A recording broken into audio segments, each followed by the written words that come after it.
Coffee shop में बैठकर कोने वाली टेबल से दूर रास्तों को देख रही थी। कुछ कुछ पन्नों पर लिख रही थी। खुली गीली सड़कों में से गाड़ियों का आना जाना देख रही थी। तो हमेशा मुझे टोकते थे जब भी गीली सड़कें कहती थी मैं। पर देखो ना, एहसासों में रहकर भी हम कितने करीब हैं। मेरे बालों को और भी ऊंचा बांधने की कोशिश कर रही थी और तुमको यही सब पसंद था कि मैं बालों को खोलूं, बांधूं और तुम मुझे बस यूं ही देखते रहो। तुम्हारे चश्मे में से मुझे अपने आप को देखना बहुत अच्छा लगता था। तुम्हारी आंखें नीचे करके जो तुम मुझे देखते थे, उसकी बात क्या ही कहूं।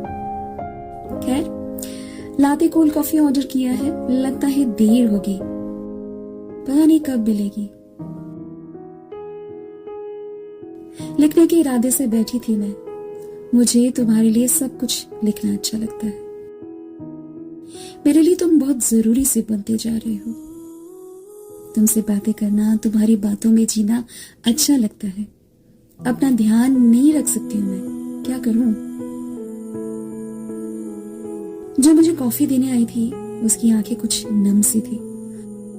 मुझे पूछने का मन हुआ था, पर ऐसे कैसे पूछ सकती हूं मैं। मैंने जस्ट कुछ देर उसका हाथ पकड़ा और वो उसके आंसू छलक गए। उसने मुझे कहा, अभी जस्ट लिटिल वाइल एगो आई हैड अ ब्रेकअप। मैं खड़ी हो गई और उसे गले लगा लिया। उसका दर्द समझ पा रही थी, पर मैं कर भी क्या सकती थी। क्या करूं। इस दौर से तो मैं भी गुजर रही थी। बस उसे टाइट हग देकर खड़ी रही, क्योंकि तसल्ली के अलावा कुछ नहीं हो पाएगा। लेकिन सबको अपने आप को तैयार करना होता है। मैं अपनी खिड़की पर फिर से आकर बैठी और अपने आंसुओं को पोंछते हुए मैं लिखने लगी।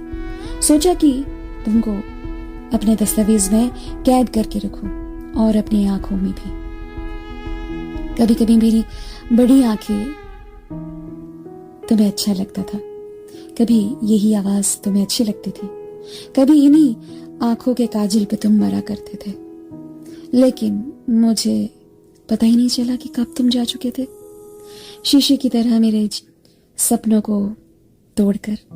और अब मुझे दरवाजा बंद रखना कि कोई और ना आ सके। शायद हमारी मुलाकात कभी हो ना हो, क्योंकि तुमने हमेशा कहा है कि मैं भी। तुमने तोड़ते तोड़ते एक कोने में खड़ा करके रखा है मुझे। मेरी क्या गलती है।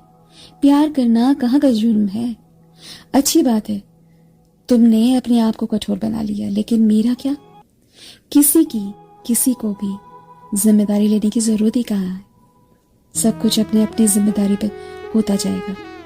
बस धीरे धीरे तुम मुझे तोड़ना बंद करो प्लीज। लेकिन पता है क्या ही मैं करूं, और यही बैठकर मैं सिर्फ तुम्हारा इंतजार करूंगी। ईश्वर से शिद्दत से कुछ मांगो तो सुना है कि सब मिल जाता है। मैंने बस सोचा कि थोड़ी सी समझ मांग लूं। अगर समझ आ जाए तो दुनियादारी की तो क्या ही बात हो। मैं और मेरी तन्हाई फिर से एक कोने में बैठकर लिख पाएंगे और तुम्हें अपने दस्तावेज में कैद कर पाएंगे। क्यों, है कि नहीं। आप सुन रहे थे सफर जिंदगी का विद आरजे अदिति। मैं आपसे फिर मिलने आऊंगी एक नई कहानी और एक नई दास्तां के साथ। तब तक बनी रहिए।